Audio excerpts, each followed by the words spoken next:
Anybody that thinks learning or giving themselves material for the value of a hamburger, fries, and a drink. Well, you put it in reality, it's pretty sad, isn't it? My whole life's work is equal to a trip to a fast food store.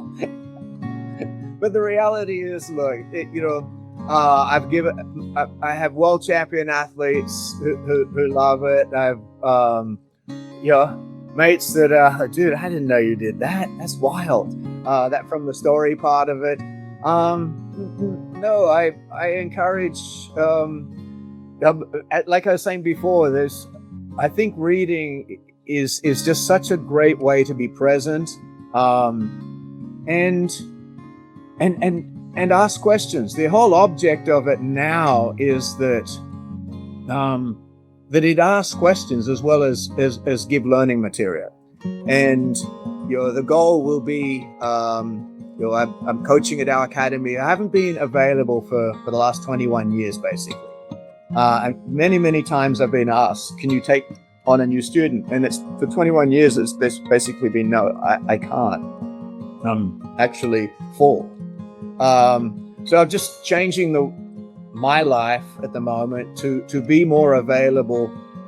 Not that I want to have a massive client of new students. No, we're going to put a portal available where I think right now I have like 30 or 40 questions that have been asked that I'd like to write an answer for. And then put those answers out there, and then for that to create more dialogue. So the goal is anybody who wants to make better decisions. Everybody, welcome back to Living the Next Chapter. It's the author podcast. You get to meet great people today. We are all going to be wiser after this interview because Gary Wise is here on the show, and that's exciting. We're going to learn a lot about this gentleman, his background. He has a love for golf. He has a love for the ocean. There's a lot of stuff to talk about, and I'm super excited to have Gary here with me. Gary, welcome to Living the Next Chapter. It's great to have you on the show. Thank you, and good morning. I appreciate the opportunity, and always interesting to learn and share. Right. Beautiful. Now, I already know the answer to this question, but the listener hasn't met you yet. Tell everybody where you are, Gary, in this big world of ours. I am an Australian, currently residing in Florida. I've been based here for the last 35 or so years, on and off.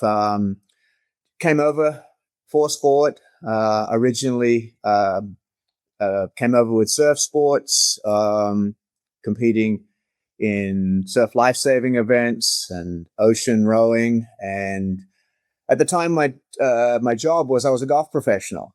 So ultimately, I came over here full time in a golf professional capacity, and have gone from the competitive side of playing as a golf professional and evolved into the coaching side of it. And I still do the surf sports and the paddling, just purely out of love. When you did back in Australia and stuff, you did kind of like rescue and stuff as well? Is that part of your background? Yes, surf lifesaving, the sport of surf lifesaving in Australia, which is open water swimming, paddling, both surf skis and paddle boards and rowing, as well as the beach events of running and beach flags. Everybody has to be a surf lifesaver. It has to be what we call in America a lifeguard. There's two different things. There's professional lifeguards, which is lifeguarding, but in Australia there's a volunteer organization because so much of the population's on the beach, where in order to compete at the sport, you have to do 40 hours per year, which I think is or was the amount of hours of volunteer surf lifesaving. So while you do have professional lifeguards all around the world, the sport of surf lifesaving originated as part of the surf lifesaving movement. And in Australia, most of the the competitors are volunteers, whereas many of them are also lifeguards as well, professional lifeguards as well. And there's certain creatures in the water where you're from that make swimming dangerous and surfing dangerous. So I'm sure you've got a few stories, but that's got to be interesting to be out there in the water with other things eyeballing you and swimming by, right? Yeah, you have to know your place on the food chain, and it's pretty simple. If you see, obviously there's dolphins and there's beautiful animals out there as well. But if you see a shark, you can see you can see little black tips, and you can see smaller sharks, and they're sand sharks. They're less aggressive. But the reality is, if you see a bull shark or a great white, you get out of the water. Yeah, Simple as that. And if you're a lifeguard, it's the same thing. If you see them in the water, with swimmers, you just simply walk along the beach and remove the people from the water, and it just is what it is. There's alligators. There's here in Central Florida. I paddle with alligators most mornings.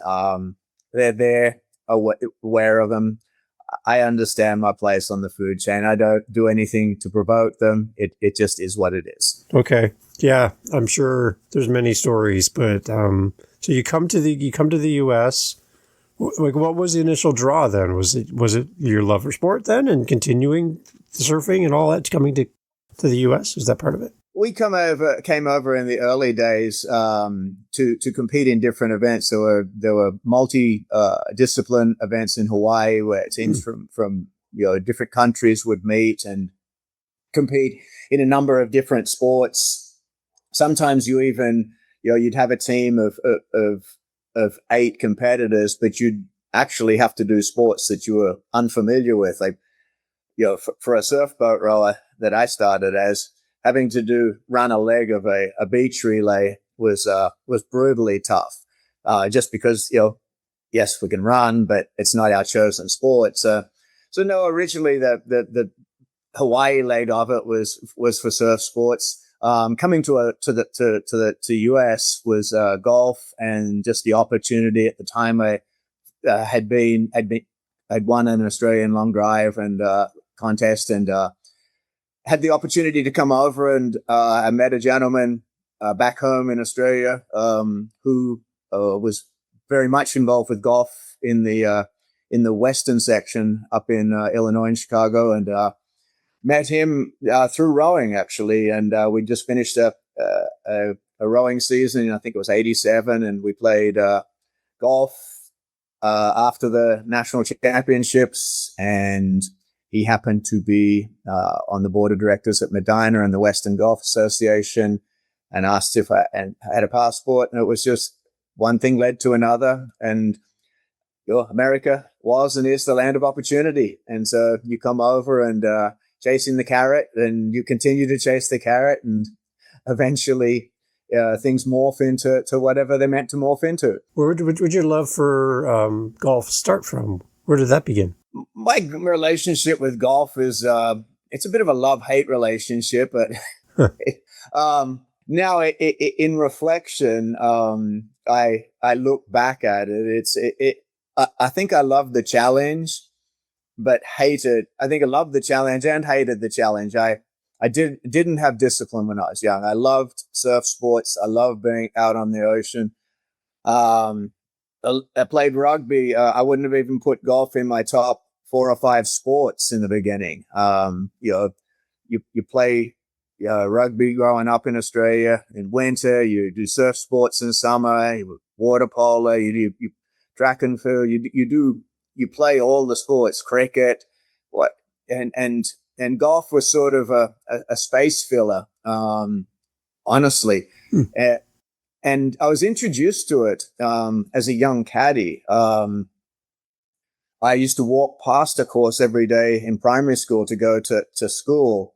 And, you just walking along the outside of the fence, pick up golf balls, sell them back to the members. Then one member once, I think it all just started when I was, asked if you want to come and caddy one morning. And so yeah, so then I got a job for $2 or $3, I think, for a round of caddying for a member, and one thing led to another. I think in the time you weren't able to caddy unless you went through like a little caddy course, where to walk, where to stand, what to say, what not to say, and teaching. It was great. It was as a I think at the time around 10 or 11 years old, it was a great opportunity to learn from the old blokes, and it's I think it's a wonderful way, a caddy program even today, and I know they have them more so in the Northeast, but yeah, caddy program for a young up and coming golfer is a great opportunity. Nice. It's nice to hear the origin of that, because for me, I'm really good at mini putt. I can do that really well, and that seems to be like probably the hardest part of watching like professional golf, because you can whack that ball real far, but you still got to get it in the cup. Like that putting part is still pretty important. So, but they don't have a windmill out there on the green, so that's the only downside. But yeah. Well, they have crowds, they have alcohol there you go. to deal with. I mean, I don't think there was a putt more. I don't think you could come up with more of a challenge than the Ryder Cup last year in New York. Some of those distractive comments were pretty harsh, and that the other reason putting is final. It's the end of the hole, like from 3 feet to 5 feet, for example. You are supposed to make that putt. Now that's is one of the lead-ins to why I end up writing or putting down and writing the book that I did, is because so much misinformation on coaching and preparing young athletes. You look at, for example, you ask the average parent or the average young golfer a 7-foot putt, PGA Tour statistics. What is the statistics? Because you watch TV, you see a PGA Tour player hole that 90% of the time. Yeah. And if you're going to see something from inside 7 feet for a player that's not in contention, there's something going on. There's something. But anyway, PGA Tour average from 7 feet it's a 50% make putt. But every human, just about, that doesn't, the misconception is that's a must make putt. Yeah. Well, it's 50% on PGA Tour. So little Johnny in his, under 15 division, and, who's averaging around 80 or so, that's not a must make putt. That's a 50% for tour. Mm-hmm. So for him, it might be a 3 or 4 out of 10 at the very most. Wow.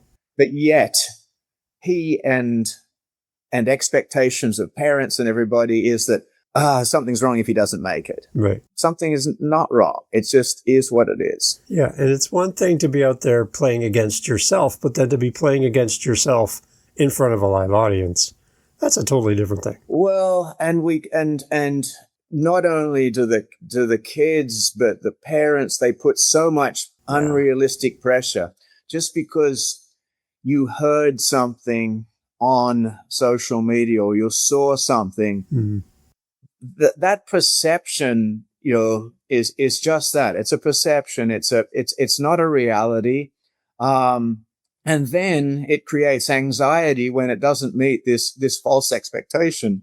So much of what influences and guides young people and parents is misinformation. Right. It's that they're not tour players.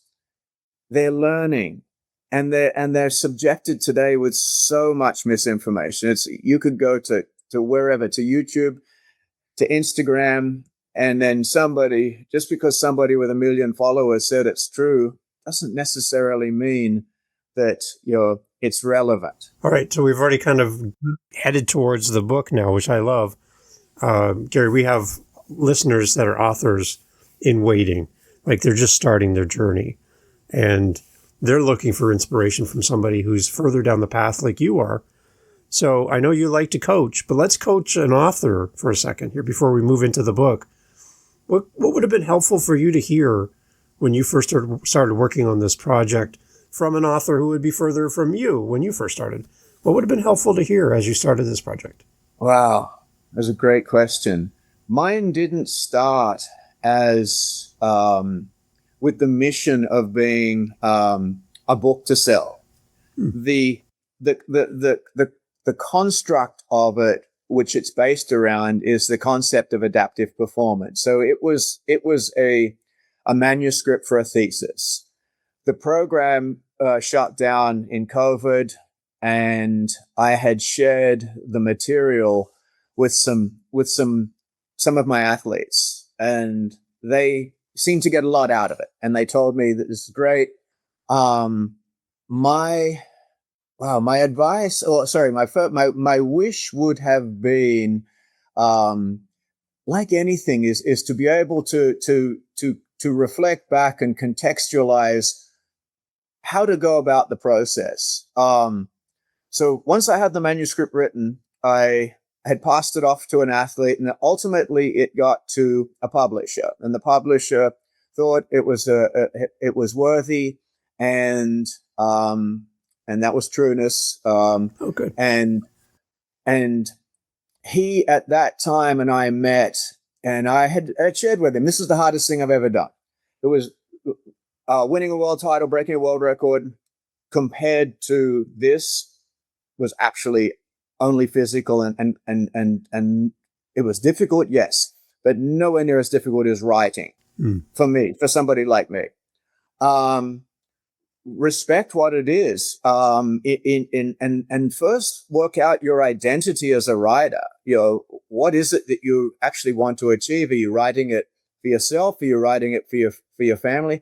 I think everybody should write. Everybody has a story. Even if you write it for your kids, sit down and tell the story, because really what we seem to be lacking at the moment is real connection. We've morphed into this world of that.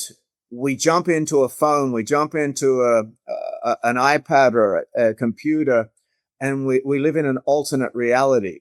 There's this beautiful book by Owen Eastwood called Belonging. I mean, I recommend it to everybody. And it explains the story of connecting to your past and connecting to those who walked the path before you. And honestly, when I read it, it really had an impact, and as far as just perspective is concerned, is okay. Then I will share. But then I met with Trueness, and he said, "Well, no, that the writing of the manuscript wasn't the hardest thing you've ever done. What you're about to do is the hardest thing." And I was like, "Huh? I have no idea what's coming next." But he said, "No, I want you to tell a story. I want you to tell your story." And it was like, "No, that's not going to happen. That's first and foremost, I've had a lot of concussions, rugby, hitting my head in surf, on sandbars, doing rescues, being belted on the ground by big waves, etc. I've had a lot of concussions, and there was big chunks of my life missing. So I basically had a jigsaw puzzle with half the pieces gone. And as time was going on, more and more of them were going. I had a lot of surgeries. I've had my neck vertebrae, shoulders, knees are all titanium. So I'd been through the mill, so to speak. And so I was missing a lot of parts. But he said, "No, I want you to write your story." And I accepted the challenge as, okay, as you know, I'll do this like I'd prepare for a race. I get up every morning. I'm usually up around 4:30 to train and prepare. But every morning I'd sit there in front of the computer at 4:30, and I couldn't pull the trigger on anything. It wasn't something I was comfortable. It wasn't coming to me. So the first words I went back to were writing down, recognize, for me, is go back to what the book was and was going to be about, which is a cognitive process whereby you have a choice, and in the moment you have a choice. And so I was just simply sitting there in the morning trying to see the big picture, but I couldn't find the starting line. So then I just started writing down some dates that reminded me when my mom had passed. I had been giving some news, she kept some news clippings. I went through those and just started to backfill. So I went from dates to highlights, dates and words, and then it went from decades. So then basically I just broke the decades of the 70s, 80s, 90s, and thousands into meaningful, within the construct of adaptive performance state, recognize, identify, align, transfer, and accept from each of those and how they fitted together. So I did have great mentors in the past. I mentioned them in there. I'm so thankful for them, but none of them had written.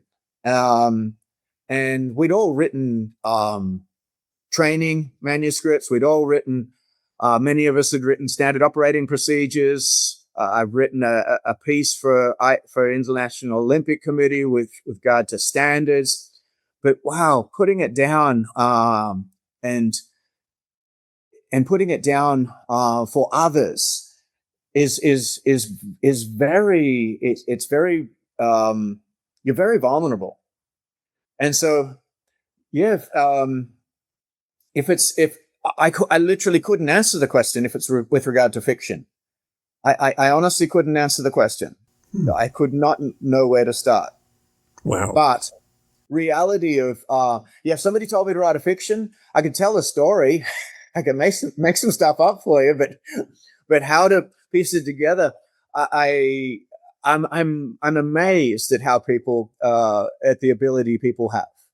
It's truly amazing to me. And it's like we've talked to me. You introduced last time we talked offline about Neil Young and his brother Bob being off professional, and so when I listened to Bob's podcast with you and then passed it on, I obviously had to listen to more of Neil's music, and then I went back through Spotify and realized, I have one of Neil's songs on my Spotify. I completely forgot, and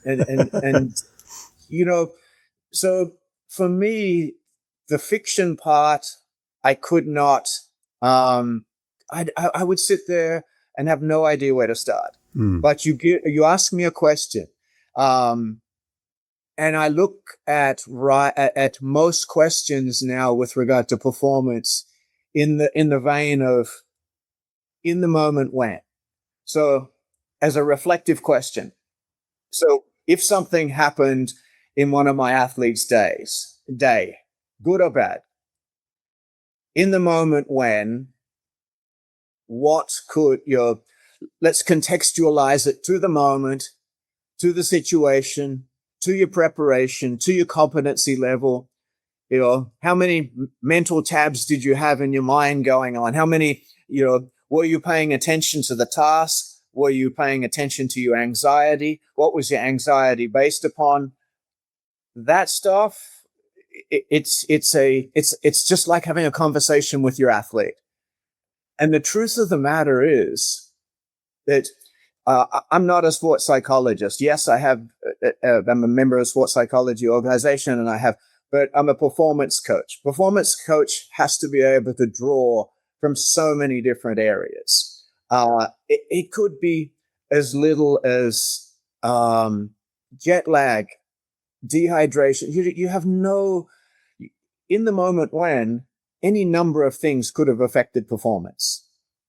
So it comes down to me to awareness. And I didn't have any awareness of how to put the pieces of the puzzle together.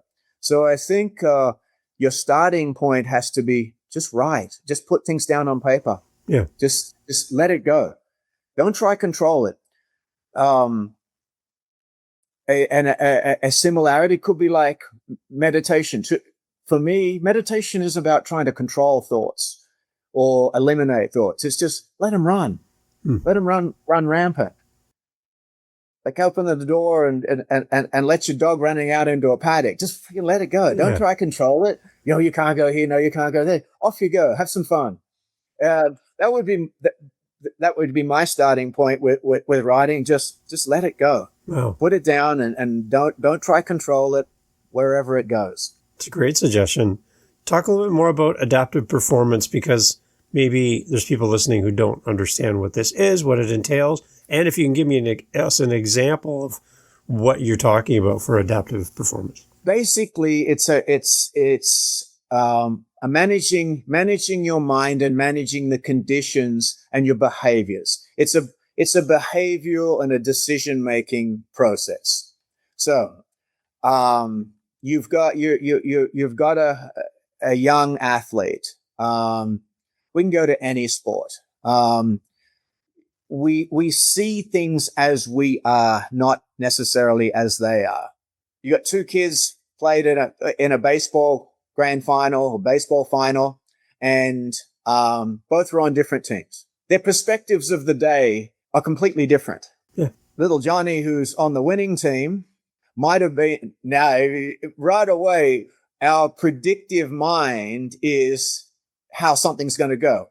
But I'm going to play devil's advocate. Little Johnny on the winning team. He's batting 600 for the year. Little Johnny went up there for 3 at bats and missed and swing and a miss. He was 0 for 3. He had a terrible day winning.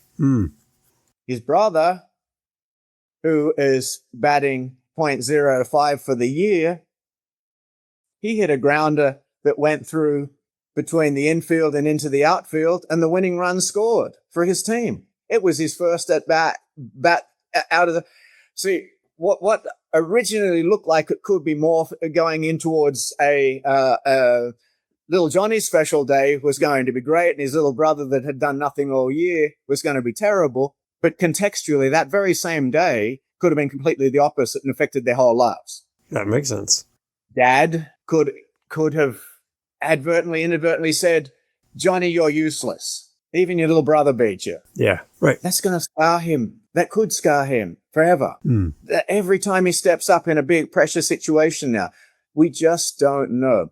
So the concept of adaptive performance state is basically 5 words. Recognize, identify, align, transfer, and accept. Recognize that in the moment, in this moment, what is my objective? What is important? I've got, and it can be, again, let's go back to contextualizing it. It doesn't have to necessarily be sport. Yeah, young first-time lifeguard on the beach, sees down the beach, a crowd of people gathering around, people waving their arms. Somebody's run up, somebody's drowning. They run down, they grab their rescue tube, they grab their whistle, they've got the whistle around their neck, hopefully, grab their fins and their radio, run down, call it in, responding to a situation a certain distance from the tower. Right. He arrives on scene, obviously recognizes the swimmers in the water, identifies the best course of action. You call 911, he's by himself. People there on the beach, tell somebody who's running down, call 911, tell them that the lifeguard's going in the water, tell them where we are, for example. Gets to the situation, surveys, makes a decision, commits. Obviously, rip currents kill a lot of people. Rip currents are not necessarily understood because many people see the calm water and jump in the water. Yeah. No problem. No waves there. Must be safe. Next thing you know, they're out above their feet. So you can see that even in an emergency situation, you could do it. Now, the same words applied to a young golfer. He's actually playing a great round. He's got to the last couple of holes, and all of a sudden, he feels that, oh my, I'm in a situation I've never been in before. The parents are getting a little antsy. The hands are going out to the side, and come on, little Johnny, this is your day. And all of a sudden he leaves the present moment and goes into the future, and then hits one bad shot, and there is no way back to the present. The parents' hands go out to the side. The hands on the head.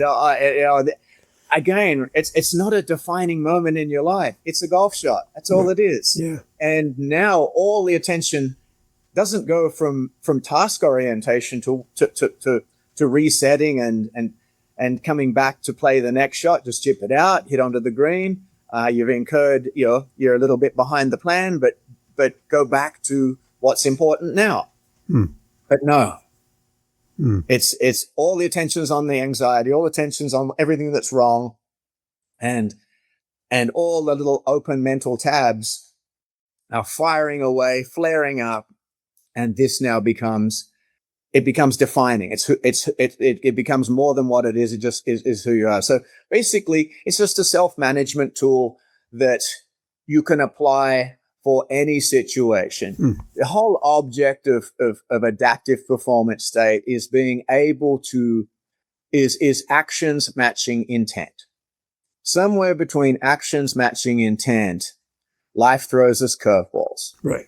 And we lose present moment focus. Instead of being able to stay in the present, recognize things for what they are, we create stories. And then we change the value of things. A missed putt's a missed putt. Yeah. It doesn't define me. Right. I'm not a crappy putter because I missed a putt. I just missed a putt. But the car ride home. And the car ride home, based on what information? You don't even play golf. Yeah.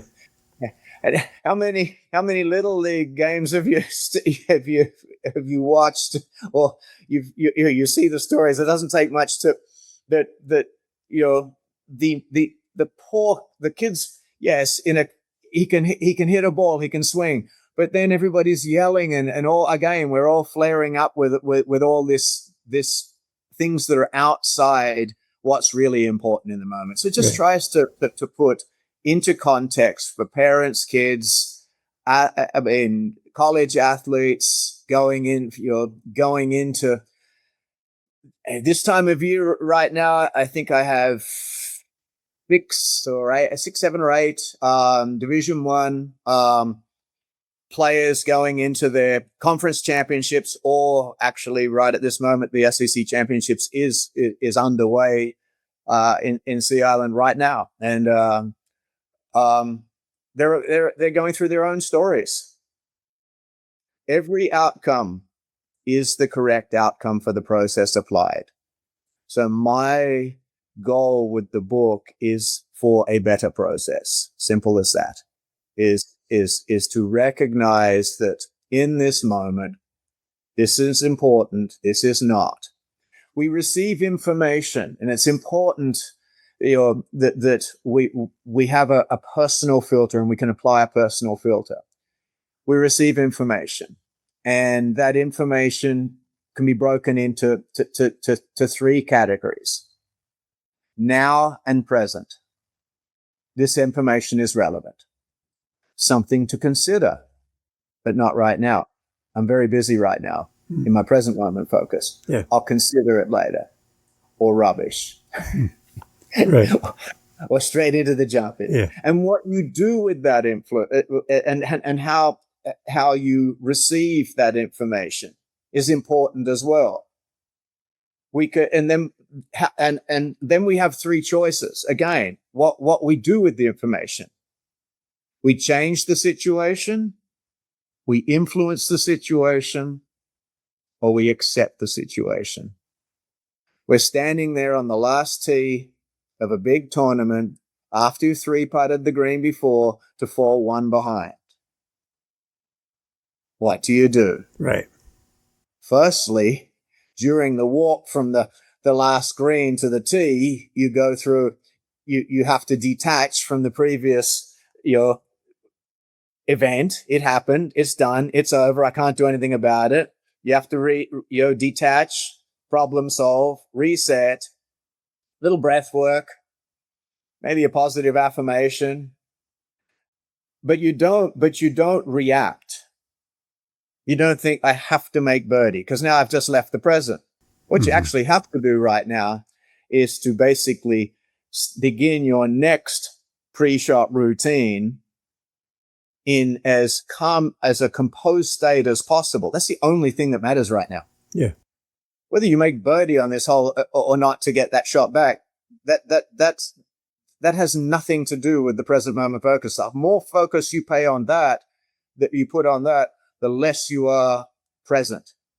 The only thing that matters right now is that you pull out your yardage book, you go through your notes, you know what your plan is, you frame the shot up, you make a decision, you commit, you rehearse your decision, you recommit, you walk in with full trust and execute. That's it. Yeah. That's it. There's it's the past is the past. And unless you are able to go through this process in this moment, then why are you considering having a birdie? Making birdie? Because it's irrelevant. You've just contextualized emotion. Yep. Thank you. Slightly triggered. No shit. Yeah. Right. You're going to look, I mean, you look at the greats, the current 1 and 2 players in the world, the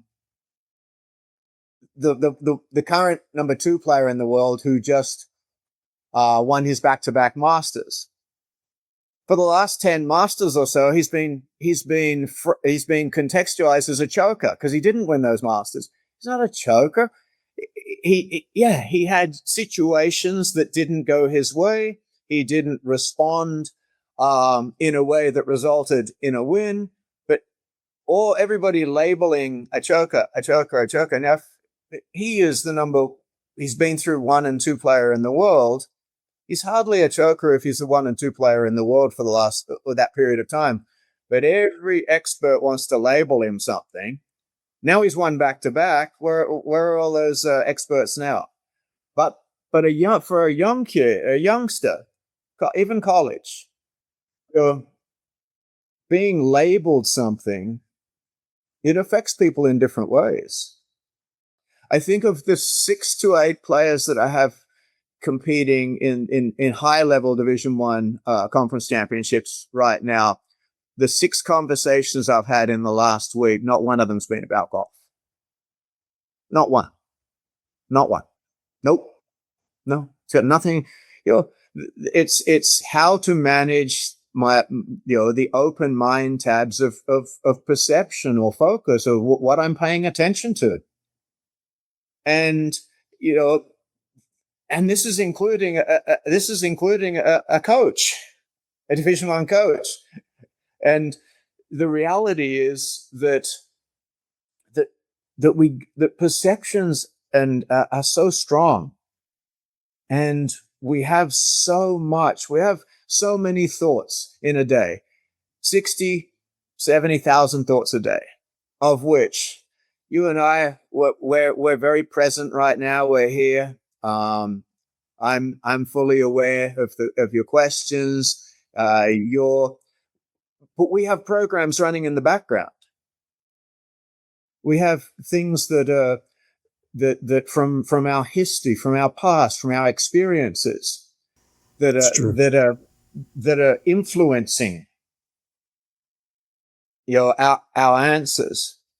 And the reality is so often those influences of the past that, and we can label them if like reactions and habits are our brain's way of just simply, boom, there's the answer. But a lot of the times today, we have so many open pathways, which I call mind tabs. Or it's like we're both on a computer right now. So young high school, it's exam time. They're getting ready. They've got to prep for an exam. They open up a Word document with their notes. They sit down. how long's our attention span these days? Right. Yeah. I mean, 3-4 minutes for most. Yeah. Next thing you know, you open another tab, and across the top of our computer screen I'm looking there right now. I've got and we even have bookmarks. So I've got 1, 2, 3, 4, 5, 6, 7 bookmarks right available for me. And I know all of those have some information in there that if I was to lose my focus right here, right now, and I'm in need of a hit, a little dopamine hit. Yeah. Oh, then I click on a link. Yeah. And that link that opens up, and I read again, a couple lines into a story, and there's another link waiting to draw me further away from reality. And I don't know, we're in this world now where we have a dependency on this need for a hit.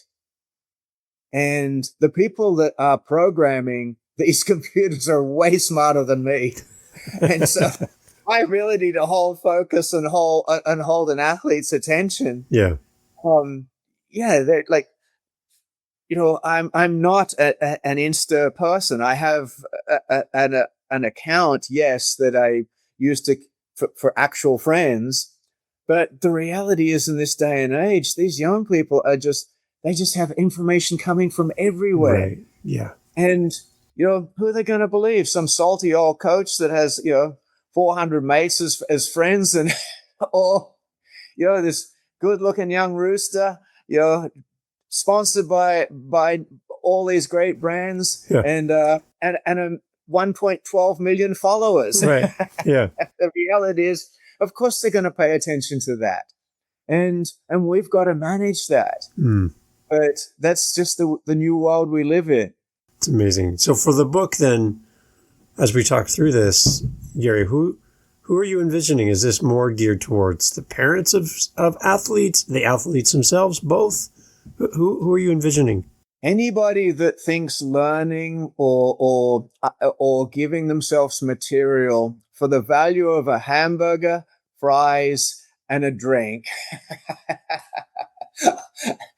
Well, you put it in reality, it's pretty sad, isn't it? Yeah. My whole life's work is equal to a trip to a fast food store. But the reality is, look, I have world champion athletes who love it. I've mates that dude, I didn't know you did that. That's wild. That from the story part of it. No, I encourage. Like I was saying before, I think reading is just such a great way to be present, and ask questions. The whole object of it now is that it asks questions as well as give learning material. And the goal will be I'm coaching at our academy. I haven't been available for the last 21 years, basically. And many times I've been asked, can you take on a new student? And it's for 21 years, it's basically been, no, I can't. I'm actually full. So I'm just changing my life at the moment to be more available. Not that I want to have a massive client of new students. No, we're going to put a portal available where, I think right now I have like 30 or 40 questions that have been asked that I'd like to write an answer for. And then put those answers out there, and then for that to create more dialogue. So the goal is anybody who wants to make better decisions. Simple as that. Right. It's any human that wants to make better decisions. I believe there's a nugget in there for you. Good. Yeah. So whether you're on the greens or you're in the clubhouse, it doesn't matter. Right? There's a lot of good stuff in here for you as a reader. There's so many parents have asked me. I was at the World Junior. One of the most easiest ones in the world was at the World Junior at Torrey Pines last year, when a mum and dad asked, because we were following our group, and the girl that I was there with, she was just plodding along doing her just very comfortable being herself. Just absolute legend when it comes to just one step after the other. No future, no past, just hits the shot, walks up, hits the next one, smiles when it goes in, smiles when it doesn't go in. And the other girl was just this amazing athlete, and she wasn't playing great. And the parents said, well, what can we do? And she's an incredible athlete. Well, the first thing is, how about you take the yardage book out of your pocket, Dad, and have her see the benefit in it and stick to a plan. Oh, she doesn't believe in it. Meanwhile, she's blasting it all over the golf course. I mean, she's incredible. But all she had to do was just be a little more structured, a little more, that instead of reacting. So she didn't. There was never a pin she didn't want to hit at, and hitting at the pin is not. The pin in golf is not the target. Right. It is sometimes, but again, 20 feet to the right of the target for a back left pin is a smart target. So again, let's go back to PGA Tour average. PGA Tour average from 180 yards is about 30 feet. Now, many, many, many good juniors will hit it to 30 feet from 180 yards and belt the club into the ground and look at the parent, and the parents will be standing on the sideline with, oh man, look, and then it's again contextualized as a mishit. And then again, we go down a new pathway of we have to do something. No, you just have to accept that is every outcome is the correct outcome from the process applied. Yeah. Accept and contextualize it. So honestly, for parents, it's the misinformation and the pressure you put on the kids is sometimes it's just simply too much. Interesting. Yeah. And that takes the joy out of sport. It takes the joy out of whatever you're working on when you feel that pressure, right? So I like the idea of taking that out. Again, and you mentioned the ride home after a bad play, a bad game, a bad event or something, and the silence, the silence in the car. It's like the parents want to talk about what happened at the event, and the student athlete or whatever is sitting there riding along, just like nobody say anything, please, nobody say anything, right? Look that whole thing. For that eject seat, right? Where is the eject button? Just send it. and there's actually a great there's a great way to handle that. The simplest way is this. Is I call it yes sir, yes ma'am, yes dad, yes Uncle Buck. Is the moment you got the parent and the child athlete have to come to an agreement that very simply, mom or dad has their say. Okay?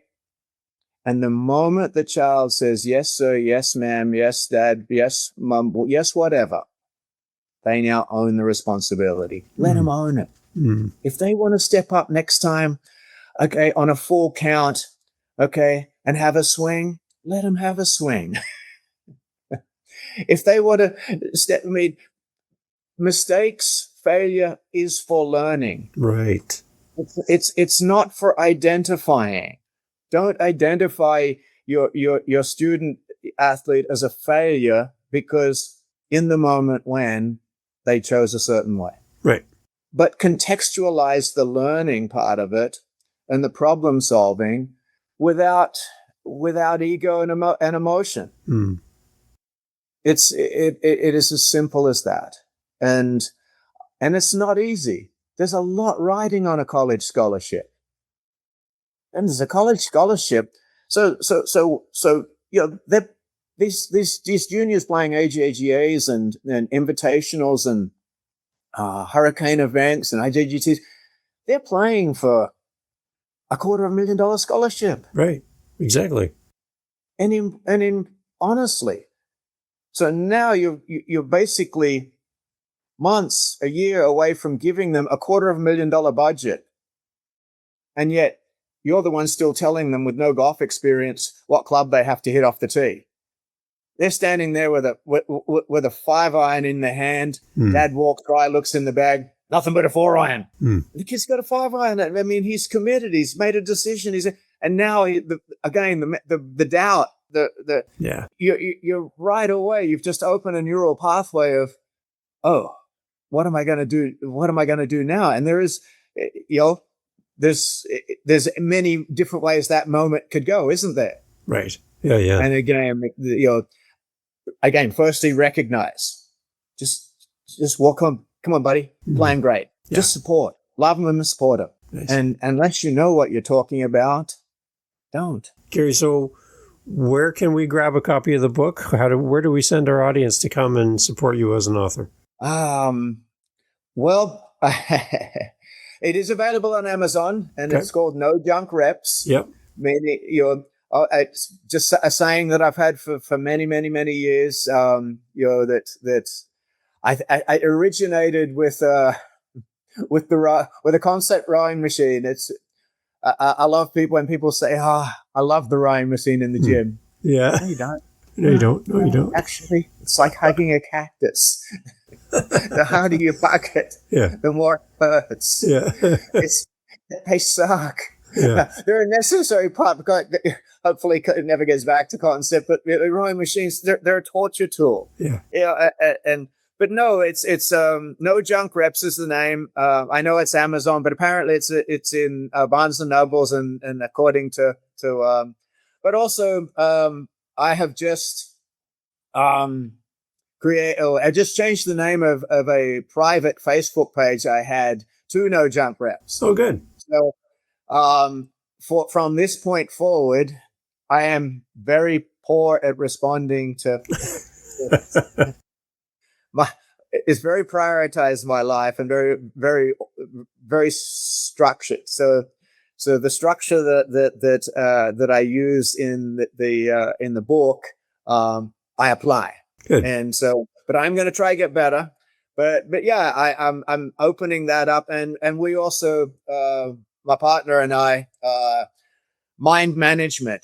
You can put mind management into a search engine, and we have a wait list for a portal we're going to open up whereby we can answer questions. We can have group meetings, and when we're going to be available to help parents.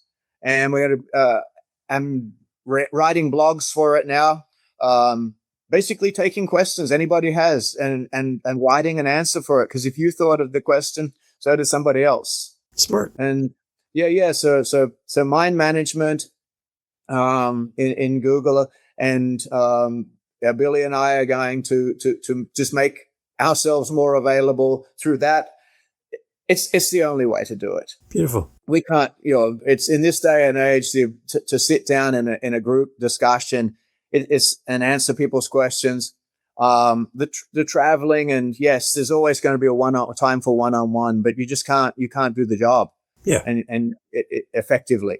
And hopefully the book, as I said, for price of hamburgers, chips, and a beer or a soda, soft drink, whatever. It'll open people's eyes. Good. Do you take golf balls as trade for the book as well? No? Okay. Just asking for a friend. Last thing I need is more golf balls. I don't play golf near enough, and hopefully in the next chapter I'll enjoy playing golf without a scorecard. There you go. Yeah, the scorecard for me at this stage is it doesn't make it fun anymore. No. I want my golf to be fun. If it goes in the trees, so be it. They're still making them. I'll just throw another one down there and enjoy it. That's my goal now. Awesome. Like surfing, just go out there and enjoy being. Awesome. Well, Gary, thank you so much for doing this. This is great. Everyone, No Junk Reps. We'll have links for the book and everything we've talked about here in the show notes. Go and support a great author, a fun person to talk to, and a great book you can apply this to anything, sports, outside of sports, in your family with your kids. So there's a lot of good stuff in here. Gary, thank you so much for doing this, being part of the show. Thank you, Dave. Appreciate it. Excellent. Okay. Hey, thank you so much again for pressing play. As you've heard, great guests on the show. And one thing you didn't hear in this conversation is what? What did you not hear? Think about it for a second. That's right. Not a single solitary commercial for a mattress or a supplement or a whatever you call it. No. Why? Because we don't want to break up the conversation with commercials. So the fact that you're still here means that you are a fan of the show, I'm assuming. So if you want to help to keep the podcast going and to make me feel really happy, all I really care about is coffee. Okay? I just got to be honest. I love coffee. I'm drinking one right now. It's starting to get cold. I need to warm it up. Helping us with our Buy Me a Coffee link over at livingthenextchapter.com and also in the show notes helps kind of keep the lights on around here. Remember, I'm doing this for free. I'm paying for everything. So I would love to have a little coffee donation, even $5 kind of fills up my cup. And I would love to enjoy a coffee from you. So if you're interested, again, thank you for listening. But you can use our Buy Me a Coffee link and fill up the cup. Thanks for being here.